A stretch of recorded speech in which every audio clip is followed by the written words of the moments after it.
All right, welcome in everybody. American and Leeds, the YouTube channel. With me today is Jeer and Chris. Leeds United The View. Chris, you're at Chris Fox 75, 74? 75, yeah. 75. Obviously, the big news that broke today is that Tyler Roberts will be no longer. No, I love him. And I think he had the tools. He had the makings to be I think, a good player for us. But no, obviously, I think Nick Hammond coming in, being the kind of interim tag, I think is really interesting. And we first said in the chat today, fellas, that no leaks was impressive. So what do you think, Jer? What do you think about the appointment and his CV? And again, the fact that it was not on anyone's radar. I like that. I like that we've managed to get what appears on paper anyway to be a sensible, smart decision that's been done. It seems to have been done pretty quickly and quietly behind the scenes, which again, I love. There's just a sense of professionalism about it. So that's good news. And he seems to have a decent pedigree as well. I saw some people on Twitter today kind of saying that Celtic fans didn't like him. It's not what I've heard from Celtic fans that I'd know. And I don't, as somebody who supports Celtic as a second team, his name was not a name that was screaming in my ears when I saw it mentioned. So that's a good thing as well. That means he wasn't the superstar director of football when he was there, which is good again. Good. And he seemed to do really well in this kind of advisory or transfer window advisor role or whatever he has now, similar to that he had in Newcastle as well. And he brought in Kieran Trippier and Bruno Guimaraes and Dan Burn and Chris Wood. So pretty decent January window, which took Newcastle from, I think they were bottom 4 below us, possibly up to mid-table, and then he moved on. So he seems to have a bit of a pedigree in filling in roles and still managing to get some good deals done and then moving on. So I'm happy enough with it. What about you, Chris? What do you think? Yeah, same. I like the fact that it was kept behind the scenes. I watched the video that was posted by the Square Ball that he had done talking about his experience with Newcastle. And one thing that stood out, he said that Newcastle had a long-term plan, but a short-term problem. Yeah. And so I really like that because I think that situation aligns pretty well with what Leeds is going through. You have new ownership, a lot of moving parts, and the fact that he can come in an advisor role, assess the situation, identify areas where they can improve in a quick turnaround, and address the short-term problem. And I think that's where we're at. But I hope that long-term plan is there on Leeds' end, and that also will be addressed. We haven't heard much about that, obviously, but in time. What do you think? By the way, Jeer, I have been told that I'm saying your name incorrectly. And I don't know. It could be that I'm an American and I'm somebody in the comments said I was saying your name incorrectly. So I have said it in the past. How are you saying my name? I am in a dumb American, so I will say that I have in the past said jur or gur or whatever, like an idiot. Yeah. But and I struggle openly. I struggle with my J's and my G's. Yeah. We messed up over here as well, mate. So don't worry about it. We different versions. It's Jer or Jer's. I don't go by that, but it's my name is short for Gerard, not Gerard. It's Gerard. Sure. It's like a shorter version again than Gerard, but it's French name. So but I go by Jer. So say it as a J, Jer, not as a G. Yeah, Jer. And they also got stuck into me on the comments for saying like a dumb American, Norwich. And so no, it's Norwich. Norwich. Drop the W. That's all local stuff. That's local language things that local people will know. I have the same thing with my bosses who are all American, and I keep saying I've written some content. I'll give it over to you guys now so you can remove the U's and put some Z's in where they don't belong. Off you go. Take English, and make it American English. You guys do your thing. So yeah, don't worry about it, mate. Don't worry about it. What do you boys think about long-term DOF, long-term plan here? Obviously, we have the rumors of the Norwich director of football coming in. I think that gentleman had red flags. As far as style of play, I think you can start to see at Celtic, at Newcastle, there was I guess, more open style of play than maybe we were used to at least seeing at the end of the season. Defensive solidity, that was one of the things that you mentioned here in Newcastle. Like their first signings, you would always point out on the streams, were defenders. They got the back right. So what do you both think in terms of long term? I'll start off with Cheer again. Cheers. Yeah, I mean, if you look at that one window that Weber was there for, they signed Dan Byrne, a left back / possible centre back as well, because he's the world's tallest left back. Kieran Trippier, right back, but experienced, good from an attacking perspective as well in terms of set pieces. And then Bruno Guimaraes, holding midfielder, sits in front of the two centre backs. So that little triangle in front of the back two. They started that out straight away. Then they went into their second window now. Hammond had moved on at that stage, but in that second window, they went in, they bought two centre backs and a goalkeeper. And that was the whole defensive side of the back line redone. And then you look at where they were, not this season, last season, up until Hammond came in as director of football, and they decided, and the takeover happened as well. But they were struggling like we were down the bottom of the league. I actually thought that year they could be in big trouble and could slip out of the division. Takeover happens, Hammond comes in, smart, sensible decisions are made to fix the positions where the issues were coming from. And then they add to it again the second window, and it's a much stronger unit. And they're, third place in the Premier League. And we said it a year ago, Alex, July, when we started doing these. I started doing these with you guys. We said, get the back line right, and the rest of it looks after itself. And we've never gotten the back line right.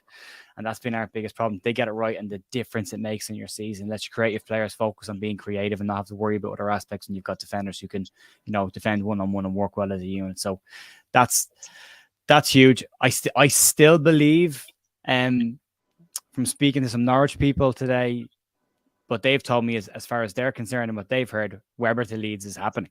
It is happening. And there's been people argued. I put it on Twitter. I said it. Weber's going to happen. I just think that this makes perfect sense. This guy's coming on a temporary basis. Weber has a notice period. He has to work. He's still at Norwich right now, working his notice. This kind of felt like it made sense.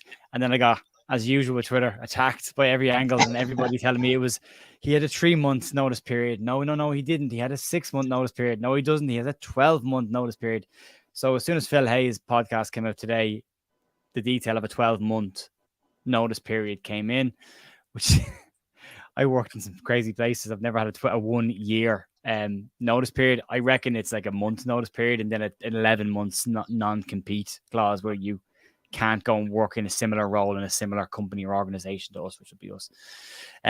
But I reckon Leeds will negotiate something with Norwich to get that reduced or get out of that. But from what I've been told from these people at Norwich, they believe that Weber to Leeds is happening, which means you can probably lean in and say Farke to Leeds is probably going to happen as well, which I'm desperately underwhelmed by, Alex. Yeah, interesting. Weber, when I read Phil Hayes' article on Weber, I thought there was some, to me, just, I don't know. I think he knows football, and I think he's got a decent eye for talent. I just worry about, do you think that, well, the first thing is, do you think that Farke and Weber would conflict, because didn't Weber get rid of Farke? Yep, exactly. But he does explain that today as well. Go ahead. It was Weber that fired him. But there's some article somewhere where he's explained why, what the sacking was about or how it was conducted or something. I only saw bits of it today. I didn't see the whole thing. But they have worked together before. They have had success before together. 2 promotions. Obviously the relegations as well. They had some success together. My issue with Weber is what you kind of said, Alex, about red flags. My issue with Weber is we've already had a show pony of a director of sport or a sporting director, right? We've already had a guy who wants to be seen by the cameras, wants to be out in public, wants to do interviews, wants to be seen as being passionate and shouting and screaming. We've had that, and it's great for a couple of weeks, and when things are going well, it's he gets it. He gets Leeds, and he's passionate about Leeds, and then it goes Leeds lose a couple of games, and all of a sudden they're ranting and raving. He needs to sit down, close his mouth. Problem with Stuart Webber is he seems to be very much the same kind of category as Victor. He seems to want to be in the public eye. He seems to want to come forward and talk. When he was linked with the Leeds job a couple of weeks ago, he does an interview pretty much immediately saying that he is a Leeds fan. It is a role that would interest him, but he hasn't spoken to Leeds, and Leeds haven't spoken to him. So that was when there was a rumor. Then it becomes a bit more meat on the bone, and he's out explaining why he sacked Daniel Farke. He's like, right, this guy is already being very public, and he hasn't come here yet. And that for me is the risk. I think what the 49ers are doing right now behind the scenes, keeping it quiet, just building up the management team behind the scenes is the correct way to do things. I think bringing in somebody like Weber, who I think the Square Ball described him as defensive in terms of how he talks to people and how he reacts to people. He's a very, maybe he feels a need to constantly prove himself. I don't know, but I don't think Leeds need that kind of a character. I think Leeds need a more subdued character. I think we need somebody who can just get involved in the structure and fade to the background and let the manager be the manager and let the players be the players and just get out of the way. So that's my issue with him coming in as well. And if things go badly, if it is him and Farke and things go badly very early on, it's an awkward position for Leeds to be in, because you've got a director of sport who's already sacked this guy once before, and here he's in a situation where he has to sack him again, and that's drama. But then Leeds could do it a season without any kind of drama. Wouldn't be Leeds though, would it? Yeah, it wouldn't be. Wouldn't be on brand yet. No, it wouldn't be. What do you think, Chris, with all this?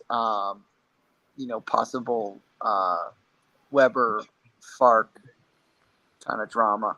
What's your take? Yeah, well, I think going back to the long-term plan, I think you need a manager. I don't know if Hammond. I imagine Hammond will be critical in putting together a board of targets with his connections, and then presenting those targets to, once you get a manager in place, getting to know more in depth of what the style of play is going to look like. I think that'll be key. But as far as Weber, it makes sense. It makes sense in a lot of ways, especially if you're looking at Farke, right, with their past relationship. Yeah. But the red flags are there. I agree. Like, he is very outspoken. I also am interested to see exactly what his title will be. Will it be director of football? Will there be a new type of structure in place? They've given him a weird name today. I'm gonna pull it up real quick. I will say that Weber did stick with Farke. He did, yeah. Farke. And so maybe it was. I don't know. Hey. I've been convinced for the last 2 weeks that I've been saying Farke, and then when I've watched my videos back, it just sounds like I'm saying Farke. I'm like, I definitely say Farke. Like, whenever I did, the word comes out of my mouth, it doesn't sound right. Farke and Farke. It's always like, exactly. Yeah, Koch, or in America it can even be Coke, I think.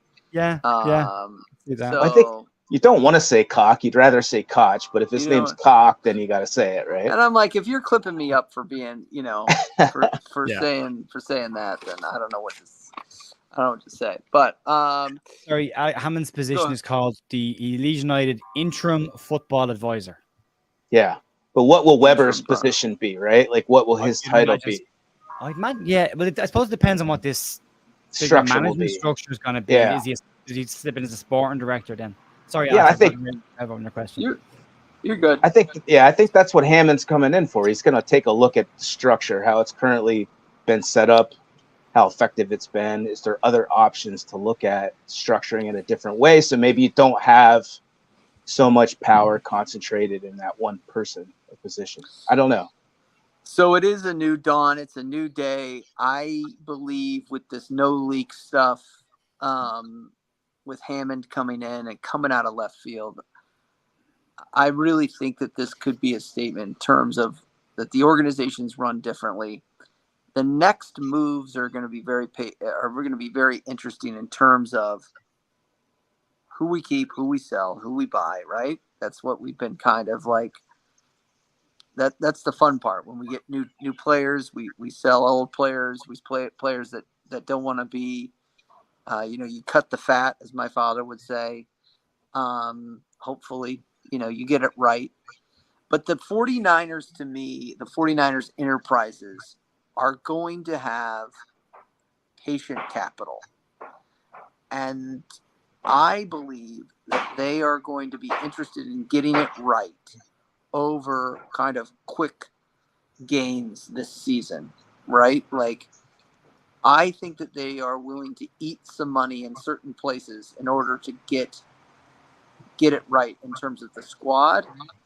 And I think you're seeing that a lot with the smoke around a lot of loans, like trying to make players happy with a loan, but hey, you're still part of this family. You're still going to be, we're going to try to get you, top division first team football. But at the same time, when we come up next year, you're going to be part of our plans there too. So I just think that the next moves for Hammond are going to be very critical in terms of his player evaluations and who we keep. The other thing I'll say before I throw it to you guys is there have been not studies, but I just think when I look at a lot of channels and you look at the history of the promotions, you can't throw the baby out with the bathwater. You can't get rid of, now the rumors are from Phil Hay, double-digit players leaving, turnover in squad. I don't think it can be that high. I don't think you can get, and we all want to bin a lot of these players off. That was like a lot of what I was trying to say the past few streams. Like, I get it. We want to sell Diego Llorente. We want to sell Robin Cut. Like, you still have to go through the roster. Even Dan James, who didn't even play for us, like, he can go in the bin. But I think it's a slippery slope to completely rebuild the squad in the second division when there's more financial restrictions. So I don't know. We'll just keep going in the same order. Jir, what do you think of everything I just said? And what do you think the 49ers and Hammond will start to do in terms of the player evaluation? Yeah, I think you're right in a lot of things. I think the short-term stuff, I'm split on how I feel about this loan thing. Because there seems to be, and again, it's all rumor and conjecture, and none of it's confirmed. And if we're to believe that nothing's coming out of the club or being leaked out of the club, then a lot of the stuff that's been reported isn't true. So we'll have to get past that one first. But if it is true, assuming that it is, the positive side to doing this, and Sinister has been mentioned, Aronson's been mentioned, Adams has been mentioned, then today Nanto's been mentioned, and then Rock has been mentioned a couple of times. With these loan moves away from the club, with the option of bringing them back at the end of the season, when or if Leeds are back in the Premier League, and that's a great idea in principle, and I genuinely think it's a clever move to keep certain players, because will you be able to buy that quality again when you get there? Not all of them are quality, but the ones that are the likes of Nanto, the likes of Sinistera, and you hope Sinistera's injuries are behind them as well. So you're going, how much would those two players cost us now if we were going to buy them our next season? It's a huge amount of money. If you can loan them out for a year, get the wages off the books, you still keep them in the club. They're on 4 or 5 year contracts. When you go back up, they're back in the club. You hope we do better. They'll sign longer deals. Works out great. That is the rose tinted, everything falls perfectly into place view of it. The potential negative side of it, and it is only potential, is there was already rumors this year of the Leeds dressing room being pretty split between the newer players that came in this year and the team that got them promoted. If you turf off 6-7 players out on loan to play top division football in Spain and France or wherever they go, the lads that stay here are the ones that are told, you got to graft in the second division to get us back in the top division. How do those players feel when the superstars walk back in the room the following summer? Welcome back to preseason, lads. Where have you been for the last 12 months? Do you know what I mean?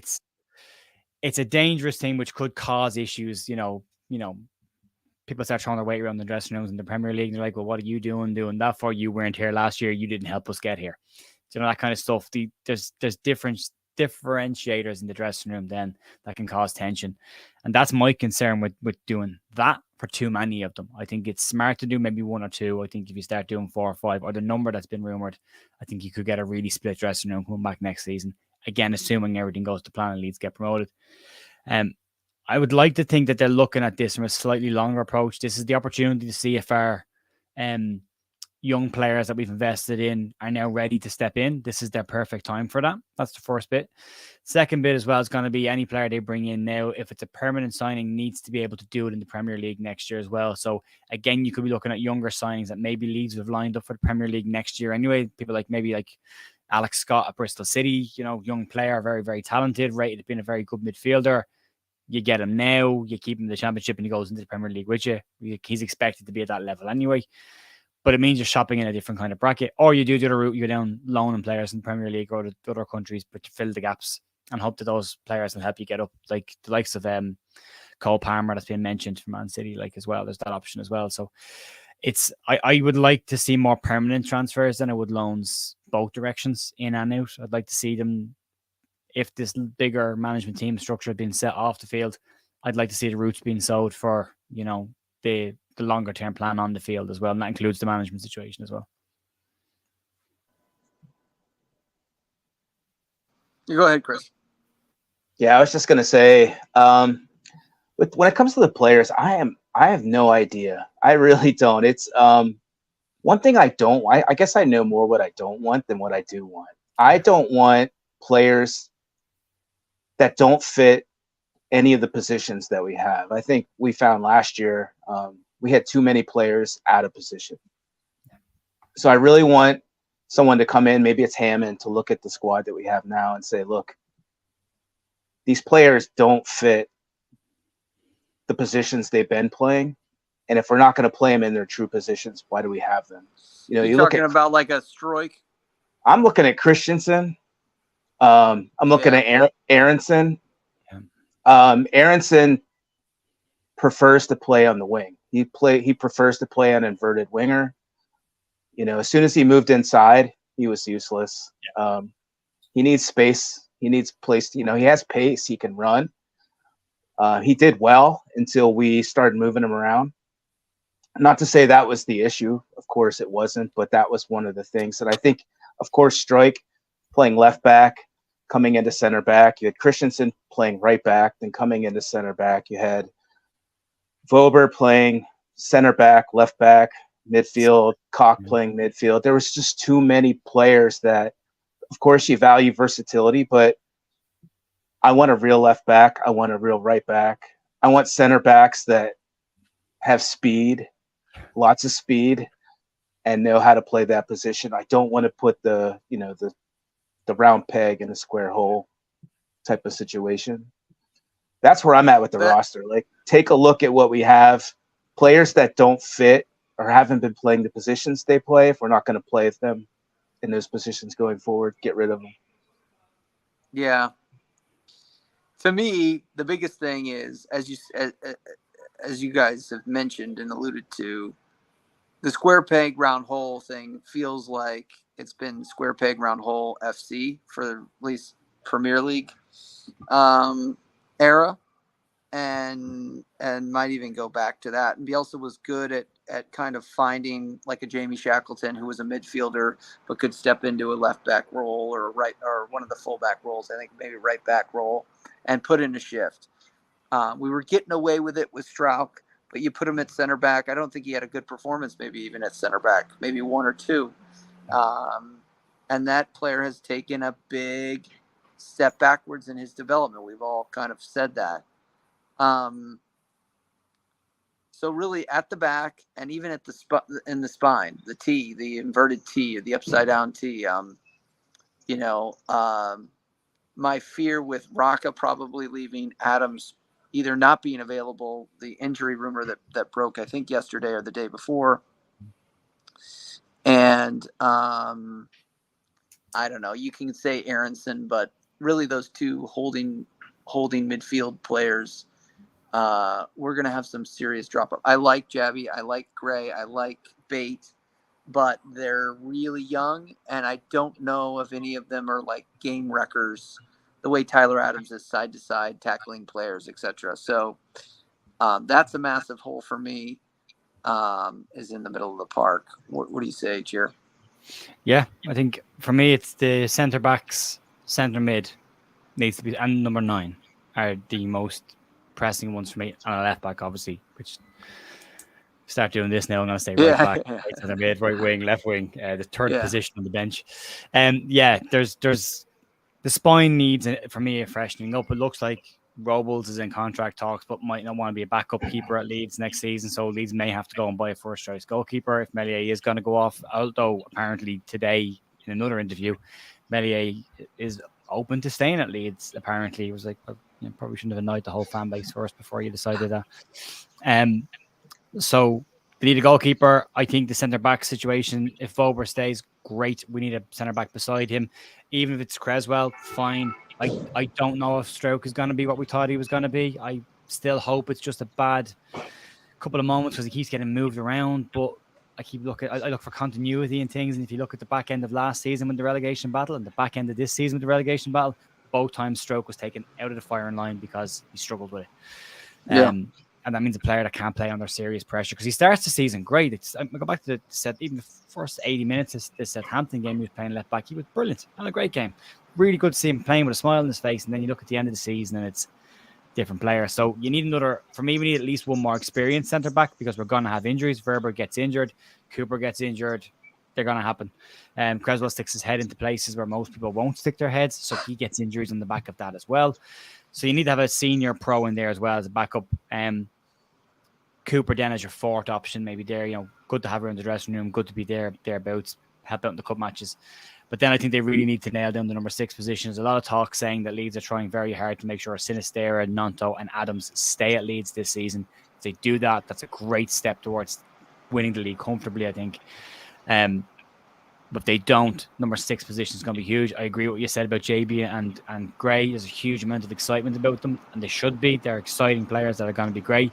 I think Darko JB gets his breakout season next year, but I think you still need to go with experience in there first because Darko JB in the championship is not a proven entity.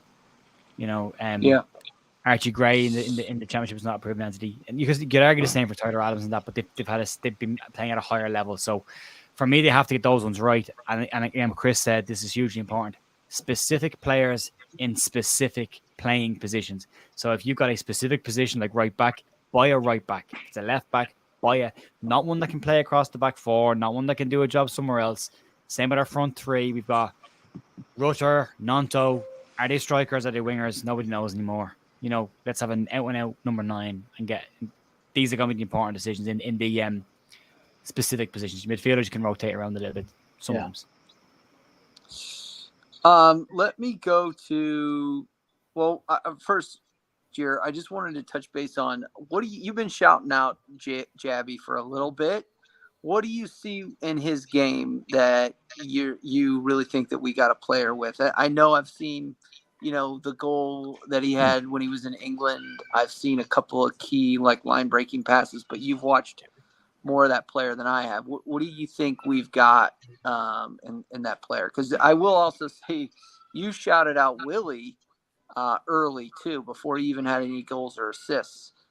Just back when he was doing some, I think, January preseason stuff and his maybe highlight videos. But what do you see with Jabby?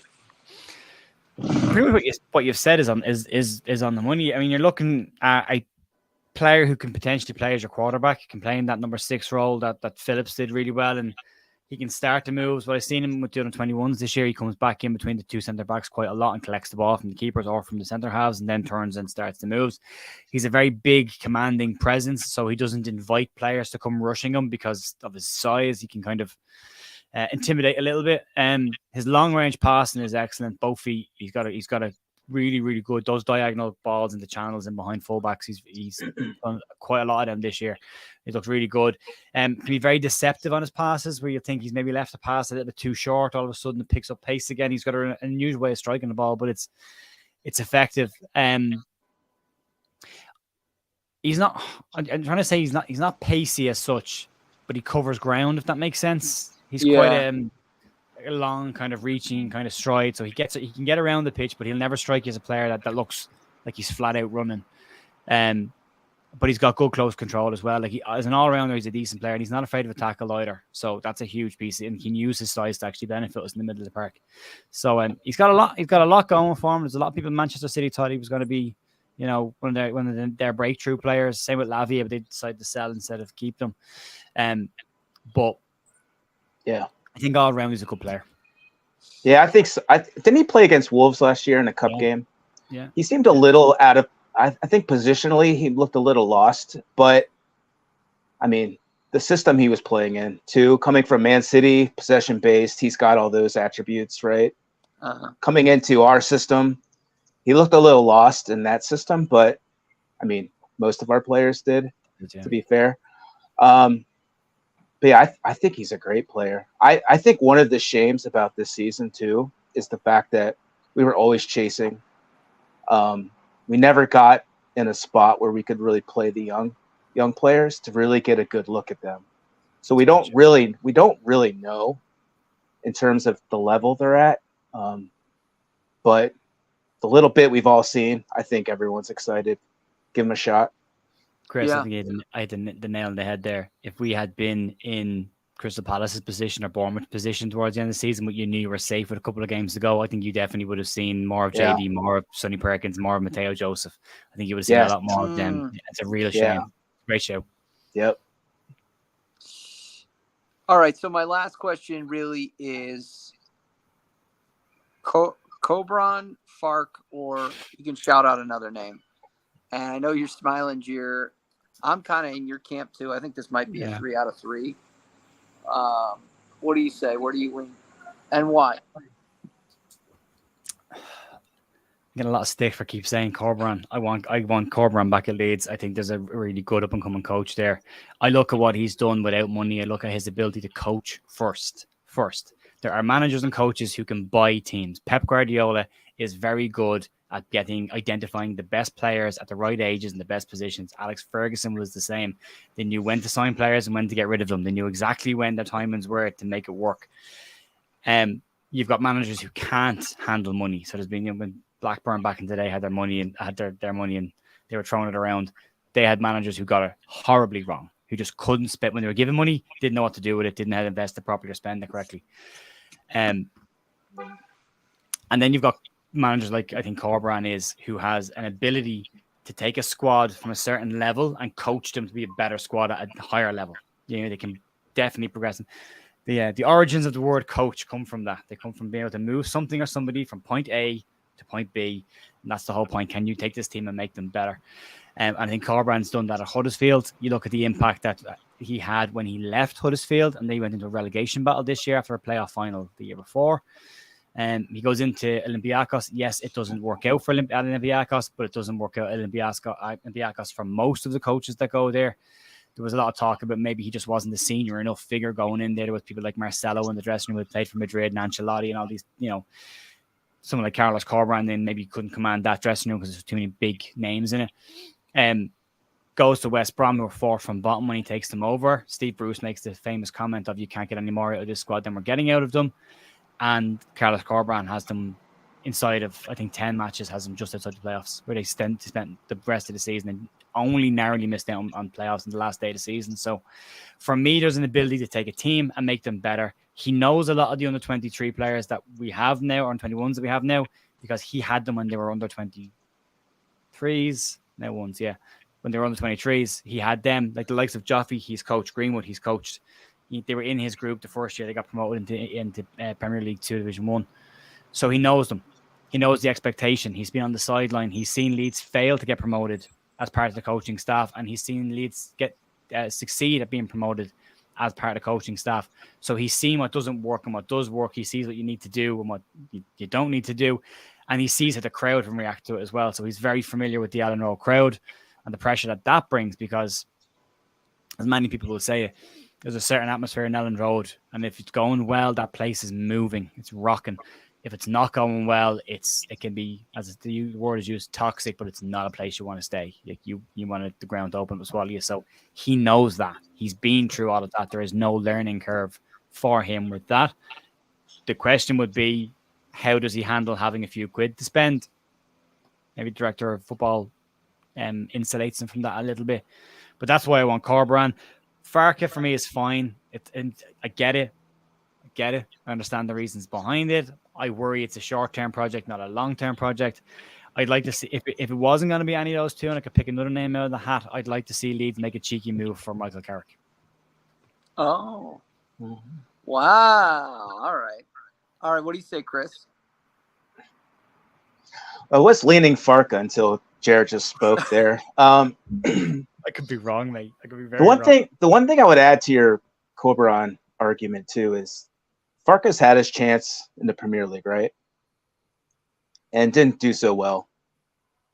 Now, why he didn't, we can debate that. But bottom line, didn't work out. Corberán hasn't led a team up there yet. I think if he had the opportunity to get Leeds out of the Championship and have the Premier League as, it would be the first time, I would like to see that versus someone who's been there and not done well.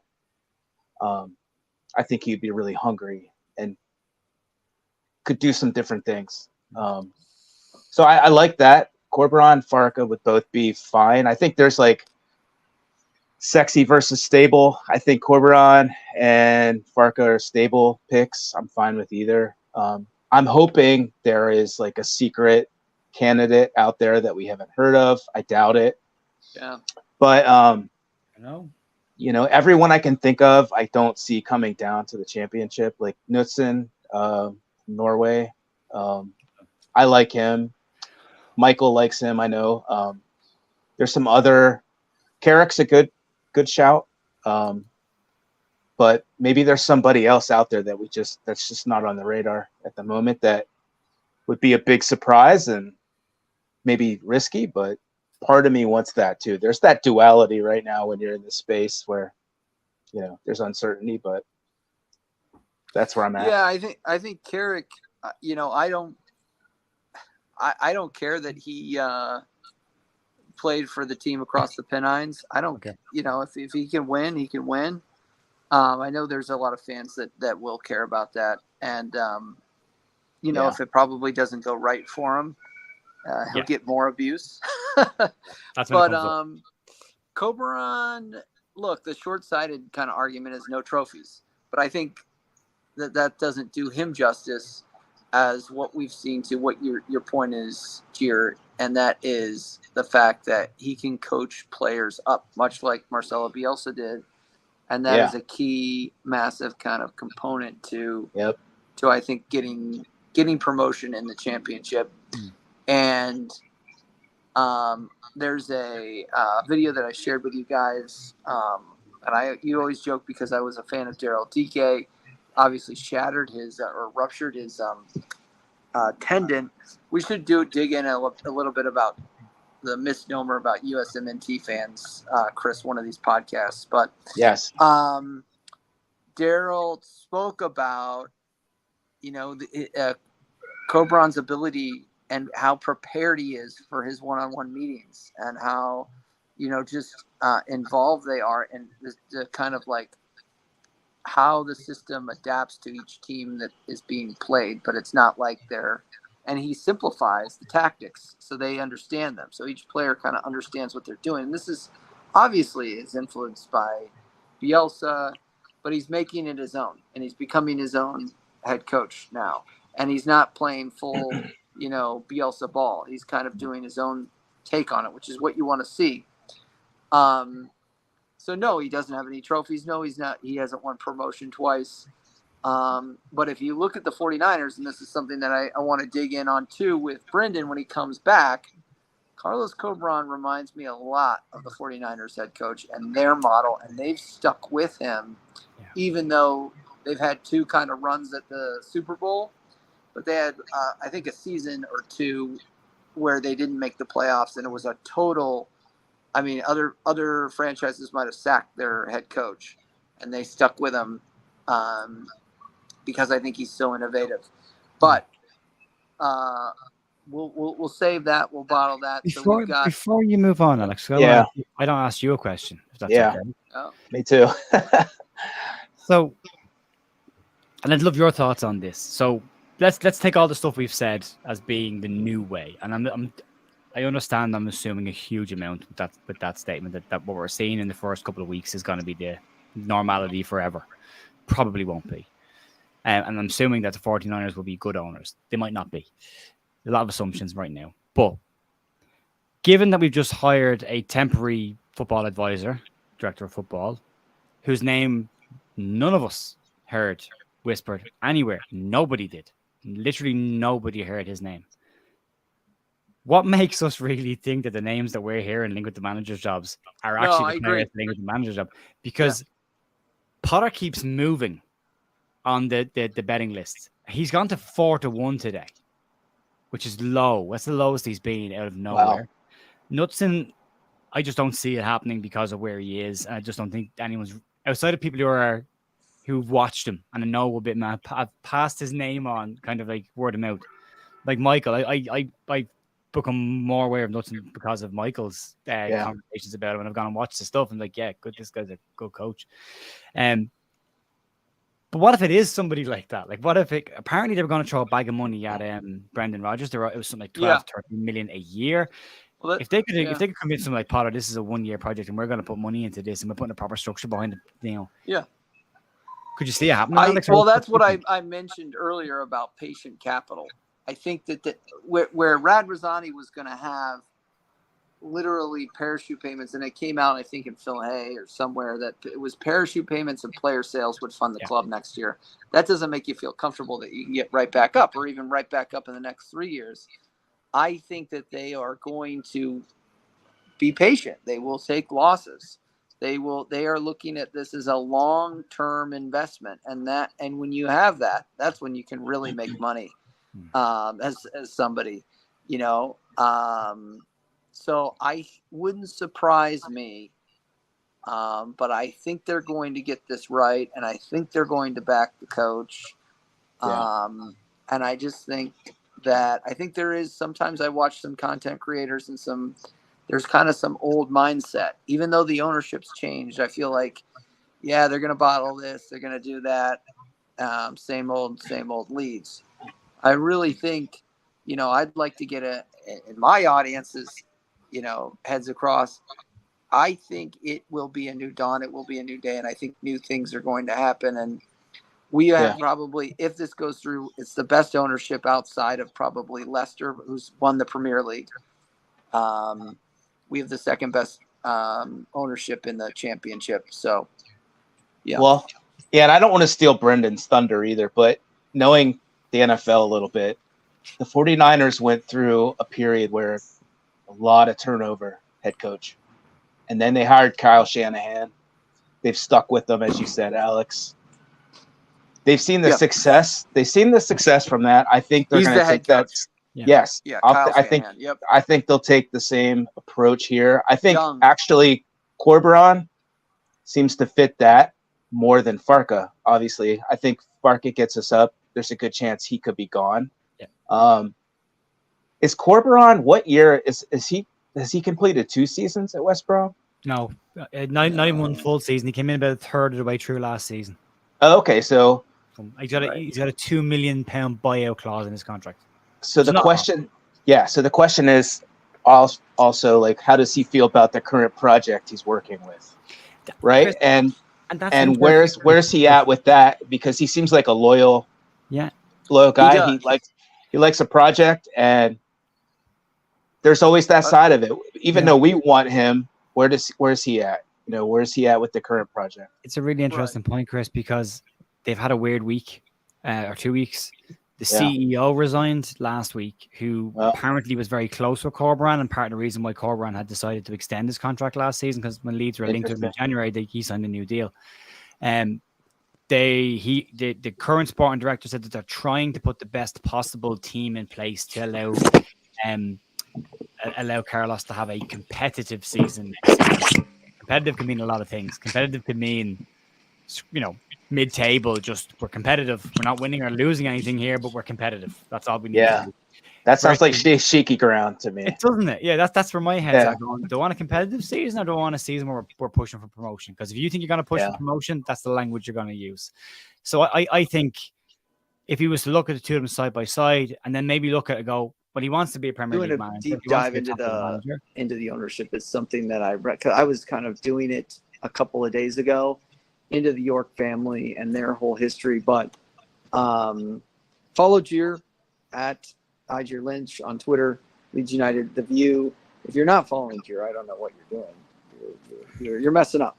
And Chris is at Chris Fox 75.